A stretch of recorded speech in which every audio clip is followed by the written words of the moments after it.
pa bang gobyerno? Ilan pa bang pangulo? Ilan pa ba ang mga tao ang mapeperwisyo? Sawang-sawa na po kami sa inyong mga pangako. Bulgar na ang pandaraya, di pa rin umaako. Katulad yan, pagmasdan nyo nga ang mga batang masaya ka ba? Sa tuwing sila ay lumuluha, gumagala, nalilimos sa daan. Eh kung malaman mo na sila ay nasagasaan, may ginagawa ka ba para masolusyonan yan? Wala na kayong inisip, kundi kung paano magpayaman. Di nyo ba alam na kami ang nahihirapan na sa bawat araw? Minsan wala na kaming hapunan, ganyan na ba gobyerno? Ngayon kasakin na ultimo ay piso, kanila pang kinikimkim. Kurakot noon at kurakot ngayon, kurakot pa rin ba sa darating na panahon?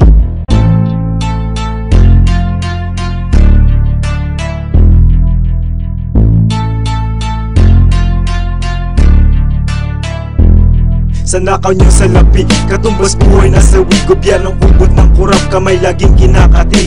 Sa bawat pagkain niyo ng pagkain pang mayaman, maraming matanda na pulubing nagugutuman. Namumulot nangangalkal pa ng basurahan, pantawing gutom na handa sa hapagkainan. Ganyang klaseng problema ang bigyan niyo ng pansin at hindi pangungurakot.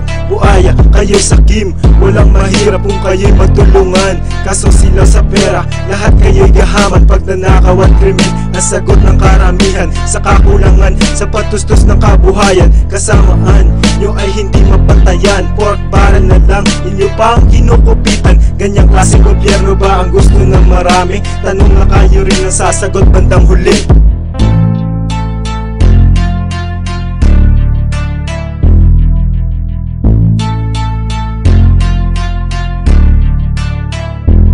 Sana'y mabigyan lunas ang kalagayan na ito, di pa huli ang lahat. May oras pa para magbago, paano na lang ang kalagayan ng ating bansa? Kung kayong mismong gobyerno ang unting-unting sisira, sana naman kayo'y tubuan ng mga konsensya. Mas mabuti pang unahin ng bayan kaysa sa pera. Huwag kang maging sakim at matakot ka sa karma. Matitiis nyo ba na kayo lang ang merong grasya? Amin nirepresenta ang libo-libong kababayan sa ginagawa nyo. Lahat sila'y nahihirapan pag hindi pa naagapan. Hahantong sa pagkasira ng politika at kultura, ating lahi nagdurusa.